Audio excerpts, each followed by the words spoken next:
안녕하세요. 곽 작가입니다. 펠로폰네소스 전쟁사를 쓴 역사가 투키디데스에 따르면 페리클레스는 이렇게 말한 적이 있습니다. 이제 우리 제국은 독재가 되었다. 이것이 잘못일지도 모른다. 하지만 이제 와서 제국을 포기하는 것은 위험한 일이다. 이때 페리클레스가 말한 제국이란 다름 아닌 델로스 동맹입니다. 이 델로스 동맹이 왜 생겼고 또 어떻게 유지되었는지 오늘은 그 이야기를 해보겠습니다. 이 델로스 동맹을 실체적으로 파악하면은 에게 주변에 약 2, 300개 되는 그리스 폴리스들이 힘을 합친 연합체입니다. 동맹이죠, 동맹. 제일 큰 목적이 페르시아를 견제하는 거예요.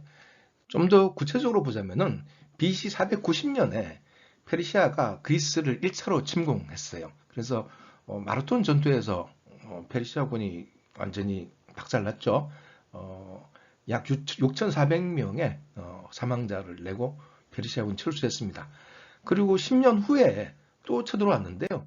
BC 480년이죠. 이때 그 유명한 300이라는 영화 있죠. 그 300이 배경이 된 테르모필레 전투가 있었죠. 그리고 살라미스 해전, 그리고 플라타이아 전투, 그리고 미칼레 전투.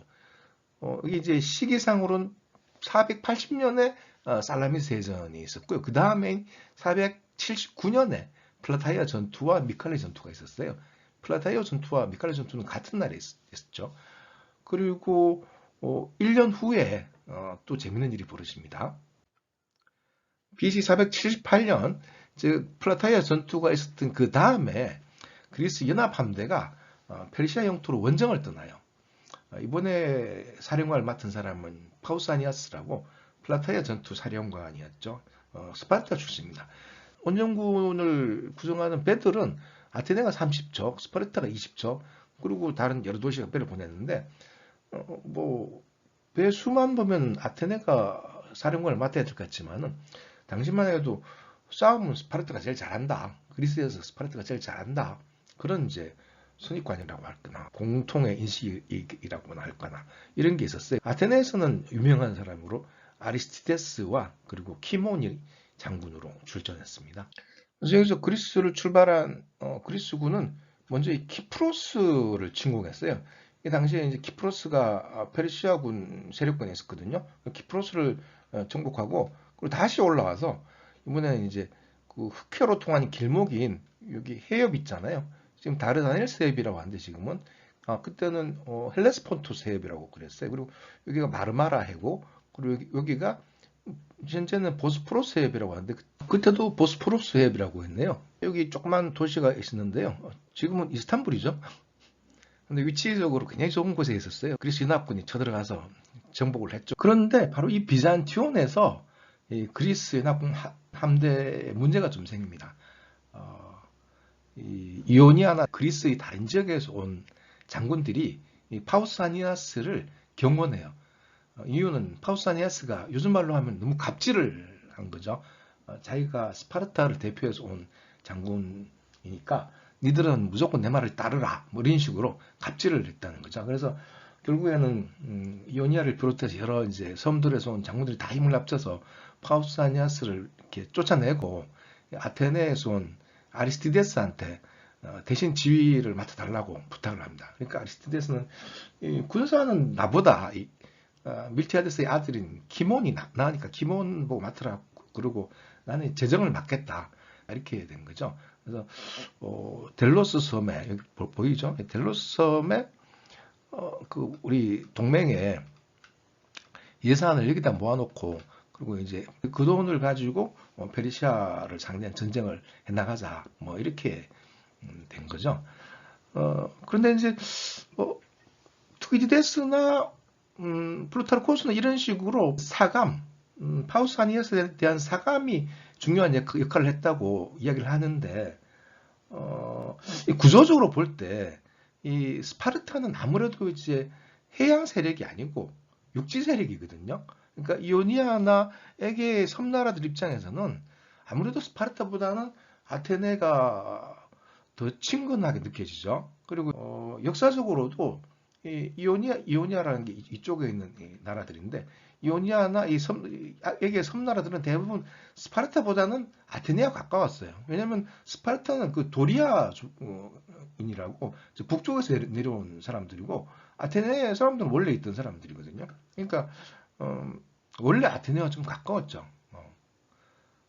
그런데 그 전까지 이 이오니아와 에게 섬나라들이 아테네를 대장으로 모시지 않은 이유는 무엇인가? 별거 없어요. 스파르타가 제일 강하다라는 그 일반적인 인식 때문이었다고 봐야 돼요. 근데 페르시아 전쟁을 거치면서 보니까 아테네도 스파르타 못지않게 강하거든요. 그러니까 굳이 아테네도 이렇게 강한데 굳이 스파르타와만 동맹할 필요가 없다 이거죠. 이 델로스 동맹에 비견되고 혹은 이에 맞서는 동맹으로 이 유명한 펠로폰네소스 동맹이 있었죠. 스파르타 중심의 동맹이죠. 근데 사실 펠로폰네소스 지방에 있는 나라들만 이제 한 건 아니고 그게 중심이었다는 거죠. 근데 사실은 이게 동맹이라기보다는 일방적인 종속에 가까웠어요. 왜냐면은 이 동맹 조건이 굉장히 스파르타한테만 유리하게 돼 있었거든요. 스파르타가 여러 나라들과 함께 맺은 동맹이 아니고 일단 스파르타가 각각 다른 나라와 맺은 동맹이에요. 게다가 다른 나라에 전쟁이 일어날 경우 스파르타는 참전을 안 해도 돼요. 근데 스파르타의 전쟁이 일어날 경우 다른 나라는 꼭 참전을 해야 돼요. 그런 조건인 거예요. 그러니까 뭔가 억울하죠. 말이 동맹이지. 실제로는 이건 뭐 종인 비슷하죠. 근데 말씀드렸다시피 이제 페르시아 전쟁을 치러 보니까 아테네도 스파르타 못지않게 강하다는 게 드러난 거죠. 그래서 이제 페르시아 전쟁 직후에 그리스 세계의 모습은 스파르타와 아테네 두 2강 체제로 변한 거죠. 1강 체제에서 2강 체제로 변한 거죠. 어, 그래서 이제 소위 투키디데스의 덫이란 말이 나옵니다. 원래 스파르타가 그리스를 지배했는데 아테네가 부상하면서 이렇게 서로 충돌이 일어나게 되었다. 그래서 이때의 상황과 현재의 상황을 비교한 사람들이 많아요. 현재 이제 미국이 원래 1강이었는데 중국이 이제 부상하면서 양강 체제가 되면서 이 양강의 충돌이 일어나지 않겠는가라고 예측하는 사람들이 있는 거죠. 이오니아와 섬나라들이 아테네와 동맹을 굳이 추진한 이유를 또 하나 보자면은 아무래도 이제 이 섬나라와 이오니아 해안 도시들은 무역으로 먹고 사는 나라들이거든요. 그렇죠? 지중해와 흑해를 다니면서 올리브, 와인 이런 걸 이제 교환하고 팔고 올리브와 와인을 흑해 연안에 팔고 밀과 주석을 사오죠. 현재 우크라이나 지방에서 밀을 사오고 현재 조지아 지방에서 주석을 사왔습니다. 주석은 청동을 만드는데 꼭 필요한 금속이었어요. 근데 아테네를 비롯한 그리스 땅에는 주석이 안 났어요. 그리고 아테네를 비롯한 그리스 땅은 아시다시피 그 산들이 많아. 우리나라보다 산이 많아. 밀을 기르기가 좋지가 않아요. 그래서 이제 식량이 부족하죠, 항상. 따라서 주로 우크라이나 쪽에서 밀을 수입했습니다. 그리고 이제 아테네와 맺은 동맹의 형식은 시마히아라는 겁니다. 이건 한마디로 공수동맹입니다. 스파르타가 다른 나라들과 맺은 조약과 달라요. 서로 공격받았을 때 같이 싸우고 그리고 공격할 때도 같이 싸우는 거죠. 근데 공격받았을 때만 같이 싸우는 동맹은 에피마히아라고 불렀습니다. 에피마히아. 진마히아와 에피마히아. 이렇게 달랐습니다. 이 델로스 동맹군에는 물론 아테네 함대가 제일 많았고, 그리고 이제 기타 타소스, 미틸레네, 기오스, 사모스가 각각 50척의 전함을 제공했습니다. 4개의 나라예요. 하지만 대부분 나라들은 배를 제공하는데 좀 난색을 표명했어요. 우리 군대 대신에 돈 내면 안 되나? 뭐 이런 식으로 입장을 표명한 거죠. 그러니까 아리스티데스가 뭐 안 될 리가 있나요? 돈으로 대신하십시오. 그렇게 했죠. 그래서 이제 그 돈을 포로스라고 했습니다. 배를 제공하지 않는 나라는 포로스를 제공하고 그 포로스를 델로스에 모아서 이 동맹의 기금으로 사용한 거죠. 근데 나중에는 이 기금을 군대 유지뿐 아니고 이제 파르테논 신전 같은 걸 건설하는 데 쓰기도 합니다. 물론 이제 그러면 기분 나쁘죠. 돈 낸 사람은. 왜 그러냐 그러면 페르시아로부터 지켜주면 되는 거 아니냐. 우리가 돈을 어떻게 쓰든 간섭하지 마라 이렇게 뻗대기도 했습니다. 아테네가. 아테네는 사실 포로스 외에도 수입이 많았는데요.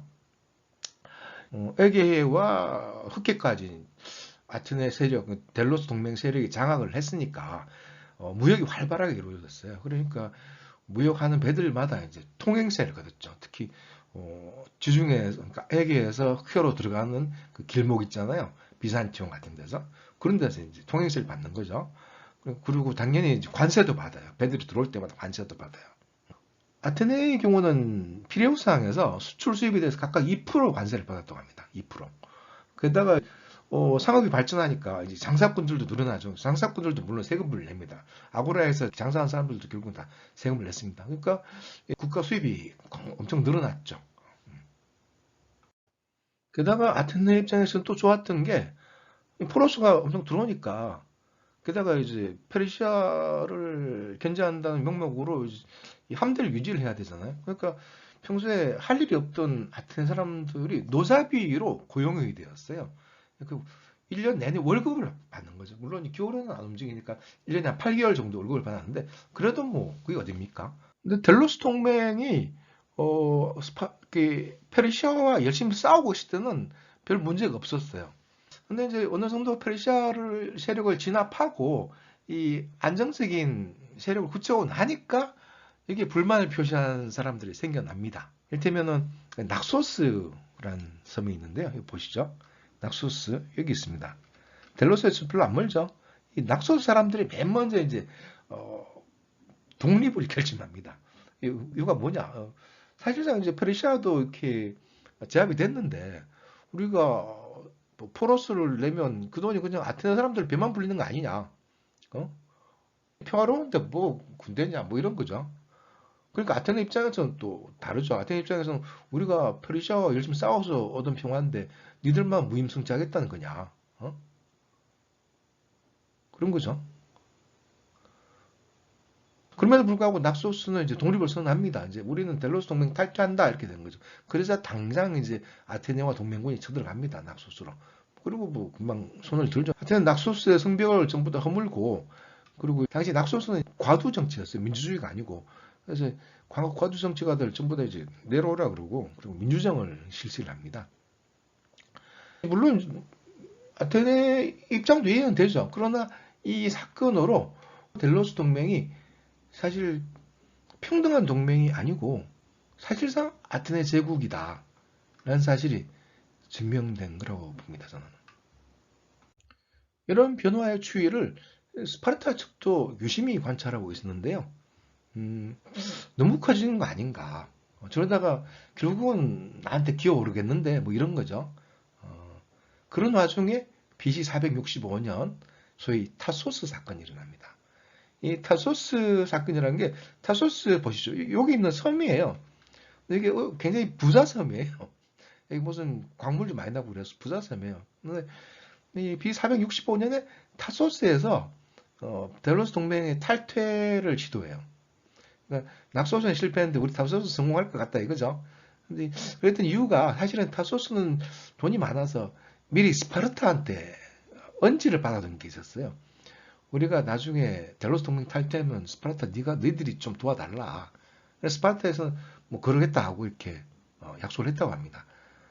근데 물론 이제 타소스가 탈퇴를 하니까 아테네와 동맹군이 쳐들어갔겠죠. 그래서 투키디데스에 따르면 스파르타는 그때 출병을 할 생각이었다고 합니다. 근데 마침 무슨 사건이 일어나요. 무슨 사건이냐? 갑자기 지진이 일어난 거예요. 굉장히 큰 지진이 일어난 거예요. 그리스 전역이 사실 지진대입니다. 지금도 가끔 지진이 일어나죠. 그리고 옆에 있는 터키에도 굉장히 지진이 자주 일어나죠. 근데 이 스파르타에 굉장히 큰 지진이 일어난 거예요. 그러니까 이 지진이 일어나면은 평소에 억눌리던 헬롯과 페리오이코이가 반란을 일으키는 때가 많았어요. 그리고 이때도 또 반란을 일으켰어요. 그러니까 당연히 이제 타소스로 출병한다는 계획은 없던 일이 된 거죠. 근데 이제 이 스파르타는 염치 없게도 아테네에다가 원병을 청해요. 우리 이제 헬롯들이 반란을 일으켰는데 얘들 진압하도록 좀 도와달라. 정말 뻔뻔스럽죠. 음. 근데 놀랍게도 또 아테네군은 이 스파르타를 도우러 갑니다. 물론 이제 스파르타가 타소스를 덮기로 미략을 몰랐으니까 가능한 일이죠. 근데 이때 아테네가 스파르타 도우러 가는데 이걸 주도한 사람이 바로 그 키몬이요, 키몬. 키몬 원래 스파르타 빠잖아요. 그러니까 키몬이 군대를 데리고 스파르타를 도우러 가요. 그래서 스파르타 문 앞까지 딱 도착했는데 그 아테네 군대가, 근데 또 놀랍게도 스파르타 지도부에서 아테네군의 입성을 거절을 해요. 도와달라고 하긴 했는데 생각해보니까 아테네 사람들은 스파르타 사람들에 비해 너무너무 자유주의적이고 너무너무 하여튼 기질이 너무 다른 거야. 그래서 굉장히 고리타분하고 보수적인 생각을 하는 사람들이라 스파르타 사람들은 그런 걱정을 한 거죠. 저는 아테네군이 우리 스파르타 오면은 우리 스파르타 젊은이들이 오염되지 않을까. 그런 자유주의적인 기질이 오염되지 않을까. 그래서 와주신 건 감사하지만 이제 필요가 없습니다. 돌아가 주세요. 이렇게 얘기를 한 거죠. 그러니까 키몬도 그렇고 아테네도 그렇고 황당한 거죠. 그래서 이제 평소 스파르타를 싫어하던 아테네 사람들이 그래서 이걸 기화로 도편 추방을 실시해서 키몬을 추방해 버립니다. 그래서 이제 이 사건으로 이제 키몬의 정치 생명이 끝나버린 거죠. 이렇게 키몬이 사라지자 남은 건 페리클레스. 드디어 이제 드디어 아테네 페리클레스의 시대가 열립니다. 그리고 델로스 동맹의 지도자가 사실상 페리클레스가 되는 거죠. 여기까지 재밌게 보셨으면 구독과 좋아요 부탁드립니다. 감사합니다.